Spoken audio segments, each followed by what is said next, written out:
आज का ये हिंदी दिवस का जो आयोजन है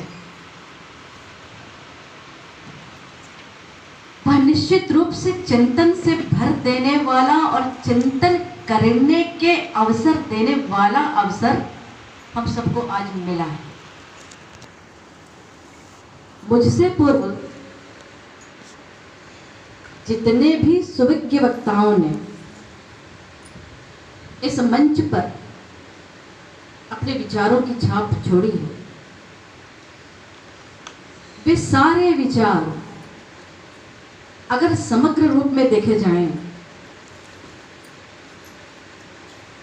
तो हिंदी की आधारशिला से शुरू होकर हिंदी के नवीन स्वरूप को गढ़ने की जो परंपरा प्राचीन काल से चलती आ रही है, जिसने कभी विराम नहीं लिया, उसी संघर्ष यात्रा का एक पड़ाव जैसा लगा, जहां थोड़ी देर के लिए ठहर कर हम अपनी यात्रा में फिर आगे बढ़ जाते हैं। और ऐसा इस प्रांगण में हो भी क्यों ना।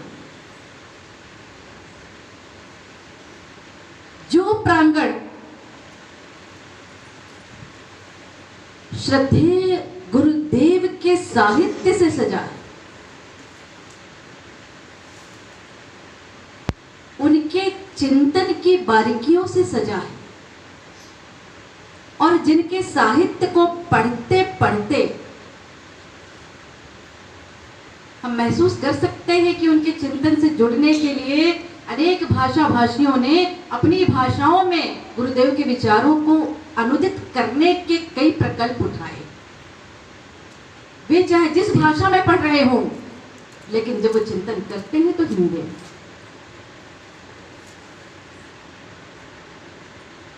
और इसका सबसे बड़ा कारण, जिस पर वेद माता की साक्षात अनुकंपा हो जाए, वो ज्ञान की गंगा कैसे प्रवाहित नहीं करे। वेद अर्थात ज्ञान, इसीलिए जिसके पास वेद अर्थात ज्ञान नहीं होता उसे वेदना होती।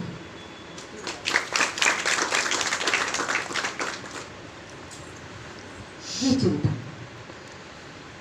हम सब के जीवन से जुड़ने वाला, हमें जीवन की बारीकियों से जोड़ देने वाला चिंतन जो गुरुदेव ने हमारे लिए छोड़ा। आदरणीय अध्यक्ष महोदय, यहीं से उन्होंने अपनी बात शुरू की थी, गुरुदेव के साहित्य से उन्होंने अपनी बात शुरू की थी। तब मुझे कहना पड़ता है, क्योंकि इस प्रांगण में मेरा बचपन बीता है, तब मुझे कहना पड़ता है कि लोगों को मैंने बचपन से ये कहते सुना है कि हिंदी को स्वीकार करो, हिंदी के महत्व को समझो, हिंदी में व्यवहार करो और हिंदी का गौरव बढ़ाओ।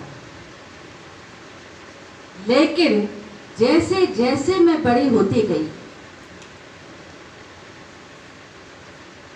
मैंने ये महसूस किया कि हिंदी ने स्वयं मुझे अपनाकर मेरा गौरव बढ़ा दिया। लोग कहते हैं हिंदी को कंठ में धारण करो, पर जिस दिन से हिंदी मेरे कंठ का आभूषण बन गई है, मेरे कंठ की शोभा बढ़ गई। और इससे भी कहीं ज्यादा हर पल हर क्षण मेरे भीतर से ईश्वर के लिए धन्यवाद निकलता है। वो इसलिए कि प्रभु ने इस दुनिया में मुझे भेजने का जो दिन चुना है ना, वो भी 14 सितंबर ही है।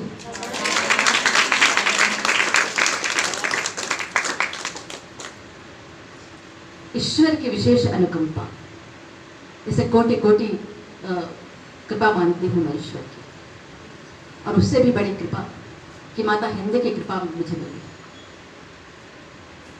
बहुत से ऐसे प्रश्न अभी हमारे सामने वक्ताओं ने उठाए भी कि 14 सितंबर ही क्यों? अक्सर पूछते हैं लोग, वाह हिंदुस्तान में हम रहते हैं, एक ही दिन बस, बाकी दिन क्या है? 14 सितंबर का दिन ही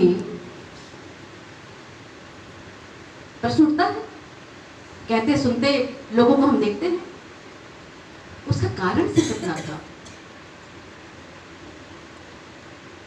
कि 250 लगभग 200-250 साल की गुलामी, उससे और पहले की बात करें, इतिहास में जाएं, प्राचीन काल में जाएं,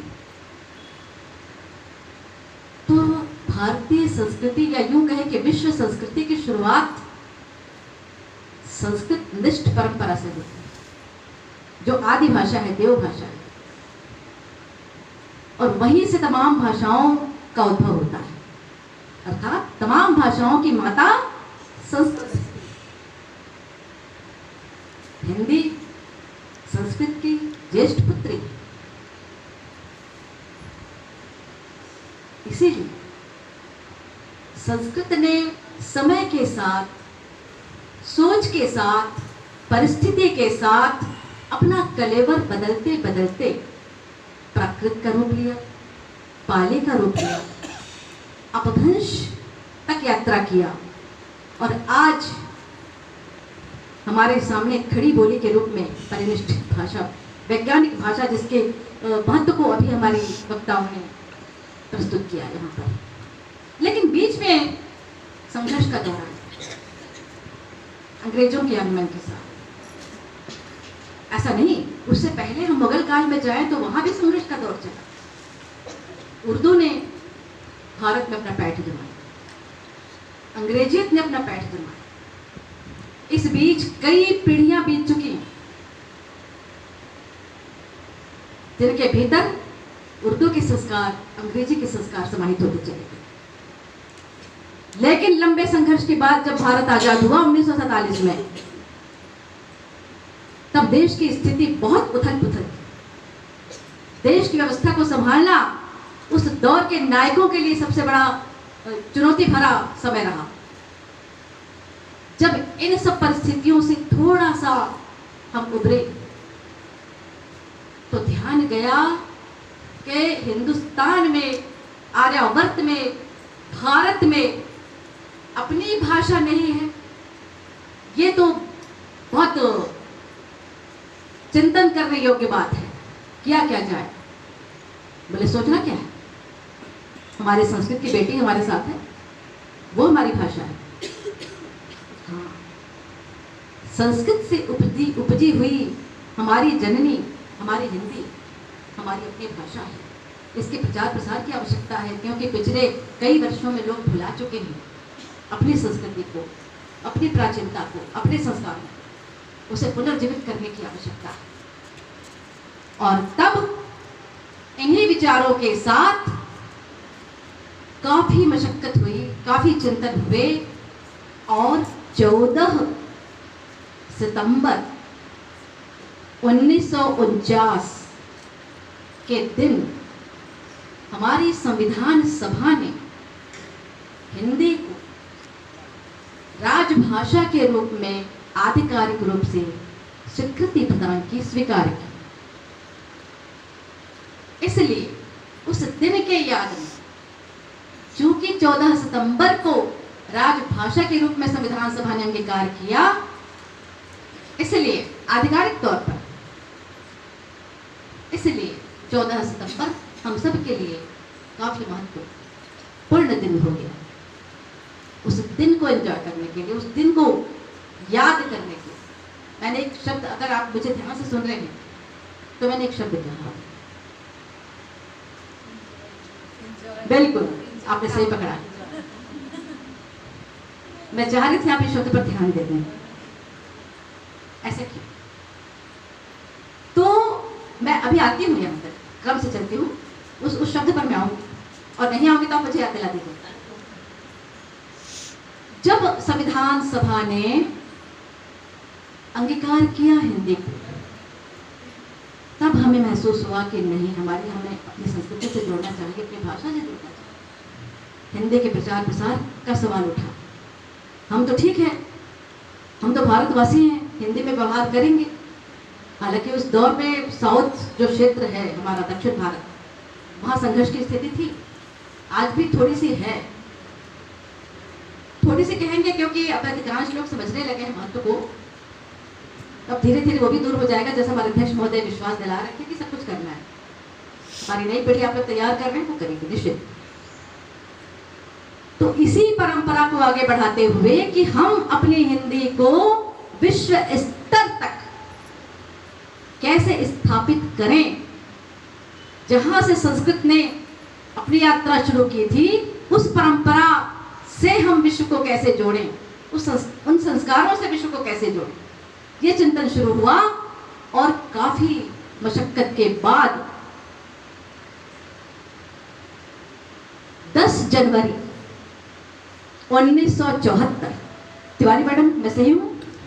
10 जनवरी 1974 के दिन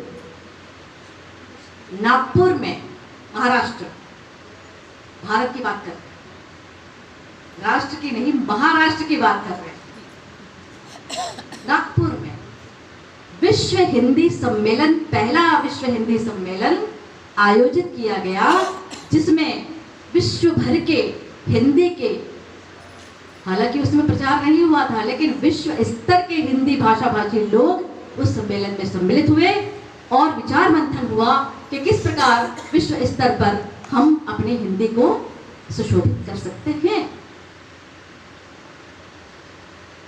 धीरे धीरे ये प्रचार प्रसार आगे बढ़ा और आज हम पाते हैं कि विश्व के अनेक देश आज हिंदी भाषा, मुझे बताते हुए गर्व हो रहा है कि कनाडा से एक पत्रिका निकलती है हिंदी की, साहित्य कुंज, उसमें मेरी रचनाएं लगातार प्रकाशित हो रही हैं।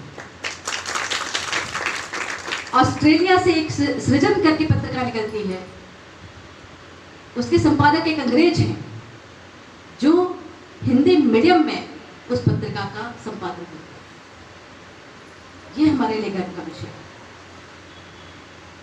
ये हमारी यात्रा का एक उज्जवल सोपान है।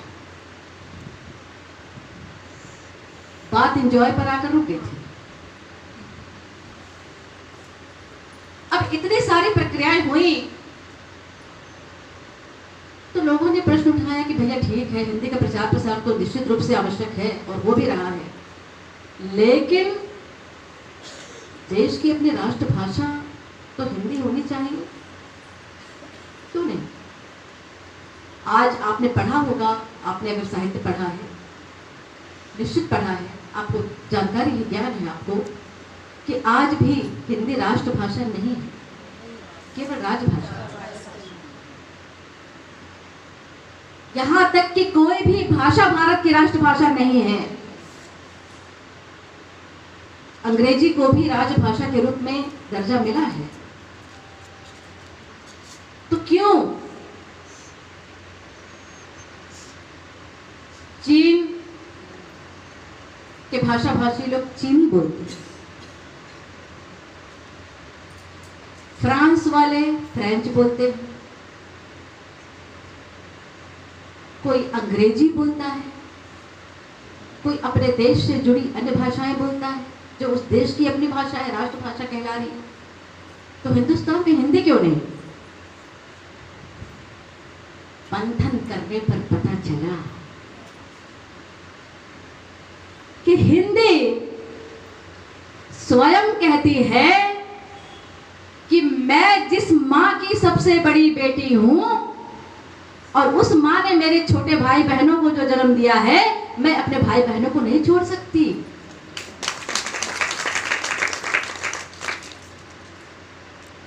मैं अपने साथ साथ अपने भाई बहनों को लेकर चलूंगी। और इसीलिए हिंदी वो विशाल महासागर है जिसमें संसार की तमाम भाषाएं नदियों की तरह आकर घुल मिल जाती हैं। और तब हमारे देश को बहुभाषा भाषी राष्ट्र कहा जाता है। ये हमारा गौरव है। इसलिए हिंदी हमारा गौरव है। हम हिंदी को क्या गौरव दिलाएंगे? हिंदी हमारा गौरव है, हिंदी हमारा पोषण। मैंने एंजॉय शब्द जो कहा वो हमारे मामा हैं अंग्रेजी, ये सब मामा मौसी हैं। संस्कृत हमारी नानी है, क्योंकि हिंदी हमारी माँ है। हमने माँ का दर्जा दिया है, मातृभाषा कह दिया है। तो इस संसार में, जैसा कि अभी मैडम कह रही थी कि माँ का स्थान कोई ले सकता है क्या? नहीं ले सकता। लेकिन पड़ोस की माता अगर उसी समय आ जाए जिस समय आप अपनी माँ की वंदना कर रहे हैं, तो पड़ोसी माता जी के चरण स्पर्श करने के लिए हाथ जरूर झुक जाते हैं। वो कहती, बेटा पहले अपनी माँ के चरण तो छुओ। चाची आप भी तो माँ जैसी हैं। माँ ही नहीं, आप भी तो माँ जैसी हैं, तो आपका क्यों नहीं? हमने माँ कहकर पड़ोसी का सम्मान किया, लेकिन अपनी माँ का हम सम्मान नहीं करते। क्यों? क्योंकि अपनी माँ की हम श्रद्धा करते। हमारी माँ के प्रति श्रद्धा होती है, केवल सम्मान नहीं होता। पड़ोसी से प्रेम हो सकता है, पर हमारी माँ के साथ प्रेम शब्द में भक्ति जुड़ती है, और जब प्रेम में भक्ति जुड़ जाए तो वो श्रद्धा बन जाती है। इसलिए अन्य भाषाओं से हमें अतुल प्रेम होना चाहिए, अतुल प्रेम होना चाहिए, परंतु हिंदी के प्रति श्रद्धा होनी चाहिए। माँ जिस प्रकार अपने बच्चे से अलग नहीं हो सकती, क्योंकि वो तो उसी का अंश है, उसी तरह हम हिंदी के अंश हैं। कौन कहता है हिंदी को संस्कारित करने की आवश्यकता है, आगे बढ़ाने की आवश्यकता है? अरे जो संस्कार में रची बसी है वो बाहर कैसे दिखेगी? वो तो भीतर मौजूद है। आत्मा को किसी ने देखा क्यों? लेकिन आत्मा के बिना हम कुछ है भी नहीं। आत्मा शरीर छोड़ दे तो शरीर किसी काम का नहीं होता। उसी तरह हमारी माँ हिंदी हमें छोड़ जाए तो हम किसी काम के नहीं रहे। इसलिए हम समर्पित रहें, अपनी माँ के प्रति श्रद्धा रखें, विश्व की तमाम भाषाओं का सम्मान करते हुए अपनी माँ के प्रति श्रद्धा रखें। अभी विवेकानंद जी की बात आई थी, बहुत खूबसूरत ये किंवदंती है, बहुत प्यारा ये प्रसंग है। विवेकानंद जी के साथ तो बहुत सारी घटनाएं हुई विदेशों, बहुत सारी, जब वो अमेरिका की यात्रा पर थे। और जब उनके हम प्रसंगों को पढ़ते हैं तो निश्चित रूप से पाते हैं कि हमें कहीं ना कहीं उनके विचारों से प्रेरित होकर खुद को संवारने की आवश्यकता है, और ये तो बहुत जरूरी है। भैया आपने मेरी भाषा का सम्मान किया तो मैं आपकी भाषा का सम्मान क्यों नहीं करूंगा? ये मेरा दायित्व है। अगर मैं ऐसा नहीं करता हूं तो मानवता संस्कार मेरे अंदर कहाँ है? इस प्रसंग के माध्यम से हमें सीखने मिला कि हम सबका सम्मान करें, पर अपनी माँ का आंचल न छोड़ें, अपनी माँ का दामन न छोड़ें, क्योंकि अपनी माँ की गोद जैसा सुख संसार में कहीं नहीं मिल सकता। मौसी खूब प्यार करती है, खूब खूब लाड़ लगाती है, पर आनंद तो माँ की गोद में ही आता है।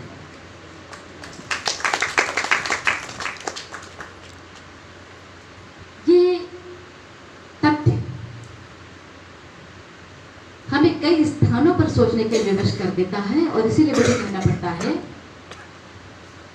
कि हिंदी से जुड़कर या हिंदी से स्वयं को जोड़कर, अपनी अंतरात्मा को जोड़कर जब हम कोई कार्य करें तो निश्चित रूप से हमारे चिंतन में हिंदी समाहित हो जाती है, हमारी चेतना में हिंदी समाहित हो जाती है, और चेतना से निकलकर जब वह अभिव्यक्ति के रूप में सामने आती है तो वह केवल शब्द नहीं होती, अर्थ बन चुकी होती है, हमारी आत्मा की आवाज बन चुकी होती है।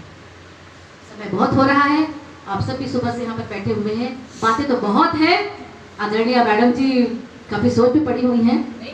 बिल्कुल, मुझे मालूम है मैडम, अभी आप सुन सकते हैं, लेकिन मुझे भी ऐसा लग रहा है कि काफी आप लोग सुबह से आए हैं, तो केवल एक पंक्ति के साथ जो मेरी अपनी रचना है, अपनी बात कीजिए।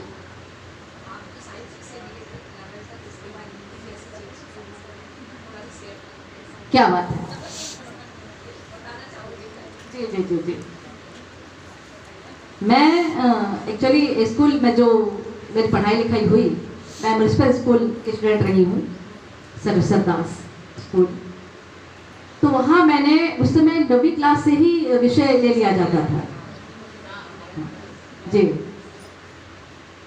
9वीं क्लास में जब मैंने विषय लिया तो उस समय बड़ा क्रेज था, अरे मैथ्स लेना है, साइंस लेना है। वो ज़्यादा वजनदार विषय हुआ करता था, ऐसा लगता था, ऐसा है नहीं पर लगता था। अरे साइंस क्या लियो, साइंस बोलने में बड़ा गर्व अनुभव होता था, हम साइंस के स्टूडेंट। तो मेरे अंदर भी जोश आया, मैंने कहा नहीं साइंस लेना है, तो ठीक है साइंस ले लो, कोई दिक्कत नहीं है। अब साइंस में चले गए, अब पढ़ाई लिखाई होती रही। और बचपन से मैंने चूंकि बताया ना कि मेरे माता पिता इस संस्थान से जुड़े हुए थे प्रारंभ से, और मेरा बचपन यहाँ बीता है। अक्सर मम्मी मुझे बहुत छोटी थी तो गोष्ठियों में लेकर आया करती थी, और पापा जो है अखंड ज्योति बचपन से लाया करते थे, घर में आता ही है, अभी तक आता है। तो उस अखंड ज्योति में पापा बोलते थे बड़ी बड़ी बातें तो शायद बेटा तुम समझ में आएगी भी नहीं, छोटी कहानियाँ जो है उन्हें पढ़ो और मुझे सुनाओ। तो पढ़ते पढ़ते जैसे जैसे उम्र बढ़ती चली गई तो चिंतन भी बढ़ा, इस वजह से लिखने की प्रवृत्ति भी जागी, लिखने का शौक उत्पन्न हुआ। अब 10वीं की क्लास में, 9वीं तो जैसे तैसे चलो बढ़िया रहा, 10वीं क्लास में प्रवृत्ति कुछ और आगे बढ़ी। बायो की क्लास चल रही है, मेढक और अमीबा को सर पढ़ा रहे हैं और हम यहाँ कविता लिख रहे हैं क्लास में बैठ करके। तो एक दिन मुझे मेरे साइंस के टीचर ने देख लिया, कविता लिखते, खिड़की के पास मेरी सीट हुआ करती थी, 2 साथी इधर बैठे हुए थे और मैं कविता लिख रही थी। सर क्या पढ़ा रहे मुझे होश नहीं था, बस कविता चल रही थी। सर आए, मुस्कुरा कर देखा कॉपी की ओर, और मुझे एक बार मुस्कुरा कर देखा, मैं तो सहम गई, अब तो डांट पड़ने ही वाली है। पर उस समय के जो गुरु होते थे, हम सब उसी श्रेणी में हैं, मैंने उस घटना से शिक्षा लिया कि मुझे भी ऐसा बनना है। मैं प्रणाम करती हूँ सर को। वो सर थे मोहनलाल शर्मा सर, शायद आप परिचित हैं उनसे। आदरणीय मोहनलाल शर्मा सर जी मेरे साइंस के टीचर थे। उनकी बात है, वो मुस्कुरा कर मुझे देखते हैं और बोलते बेटा खड़े हो जा। अब मेरे तो और थर थर हाथ पैर कांपने लगे, बस अब पिटाई पड़ने वाली है या डांट पड़ेगी जोर से, या प्रिंसिपल सर के पास ले जाया जाएगा। पर सर ने ऐसा कुछ नहीं किया, उन्होंने मेरी कॉपी उठाई, पढ़ा और मेरे सर पे हाथ रख के कहा कि बेटा ये नहीं कहा कि तुमने साइंस लेकर गलती कर दी या तुम्हें तो दूसरी जगह होना चाहिए था। उनके शब्द मुझे आज भी याद हैं। उन्होंने कहा कि बेटा मुझे लगता है तुम साइंस की अपेक्षा आर्ट्स के ज़्यादा योग्य हो, साइंस की अपेक्षा आर्ट्स के ज़्यादा योग्य हो, और अगर तुम उस सेक्शन में जाओ, आर्ट्स में जाओ, तो मुझे विश्वास है कि तुम ऐसा कुछ कर जाओगे कि मैं भी गर्व से कह सकूंगा तुम मेरी विद्यार्थी हो। इसलिए बेटा तुम साइंस की बजाय विचार करो कि दूसरे विषय में जाओ। अब उन्होंने इस तरह से कहा कि मेरा सर तो और भी ऊंचा हो गया, कि सर ने बड़ी अच्छी बात कह दी मेरे लिए, डांट भी नहीं पड़ी। तब मैंने ठान लिया था कि अब स्कूल जैसे तैसे निपटे, फिर हम देखेंगे बाद में। उस समय तो खैर तत्काल चेंज हो नहीं सकता था। तो स्कूल मैंने जो है वो 11वीं में किया साइंस में, और उसके बाद जैसे कॉलेज में एडमिशन लिया मैं आर्ट सेक्शन में आई और मैंने फिलॉसफी विषय लिया, हिंदी साहित्य लिया। और निश्चित रूप से जैसा कि बहन बता रही हैं, मुझे गोल्ड मेडल भी मिला। और सर की मुझे बात याद आई, एमए में भी गोल्ड मेडल मिला, हिंदी साहित्य में मैंने एमए किया। और उस दिन मैं सबसे पहले सर के पास गई, सर आप ही का आशीर्वाद था, आपका विश्वास था। तो ये चीज़ें हम कई बार टीचर, मैं भी प्राचार्य हूँ और मैं भी अपने शिक्षकों को कभी कभी बोलते देखती हूँ, अरे तो कुछ नहीं कर सकता, क्यों ले लिया, तू साइंस के लायक ही नहीं तू। तो मुझे वो घटना याद आती है और मीटिंग में ये बात मैं उदाहरण के रूप में रखते हुए अपने आप को अपने टीचर से कहती हूँ कि आप बच्चों से इस तरह कहिए ताकि बच्चा खुद को छोटा ना समझे, तो हम भी उसी स्थिति में रहें, हिंदी को छोटा ना समझें। वो बड़ी बहन है सब भाषाओं की, बाकी सब हमारे छोटे मामा मौसी हैं। और उसी अंदाज में उनसे देखिए, मामा मौसी सबसे बड़ा प्यार होता है। गर्मी की छुट्टी मामा का घर, तो हम खूब अमेरिका जाएं, ऑस्ट्रेलिया जाएं मामा जी के घर, लेकिन लौट कर माँ के पास ही आए। तो चलिए माता हिंदी को कुछ अपनी पंक्तियाँ जो मैंने माता हिंदी की कृपा से ही, उनके आशीर्वाद से ही सीखा है, कुछ तासीर जागी है कि जिस भाषा में पहली बार माँ कह कर पुकारा है, कि जिस भाषा में पहली बार माँ कह कर पुकारा है, वो है ममता का आलम्बन, वही गौरव हमारा है। वो हिंदी है कि जिसमें रंग है भारत के गौरव का, वो हिंदी है कि जिसमें रंग है भारत के गौरव का।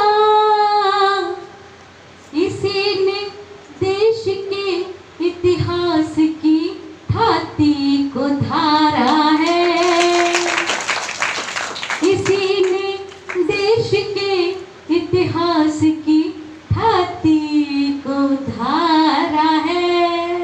बहुत धन्यवाद, बहुत धन्यवाद। आदरणीय व्यास जी और बहुत मधुर प्रभावशाली संचालक, जिनकी वाणी में बड़ा आनंद सुनकर आनंद आ रहा था, ऐसे यशस्वी संचालक, बहुत बेहतरीन आप संचालन कर रही हैं मैडम, प्रशंसा की पात्र है, निश्चित रूप से सराहनीय। जी जी जी, आदरणीय रानी मैडम जी, सचमुच रानी, भाषाओं की रानी।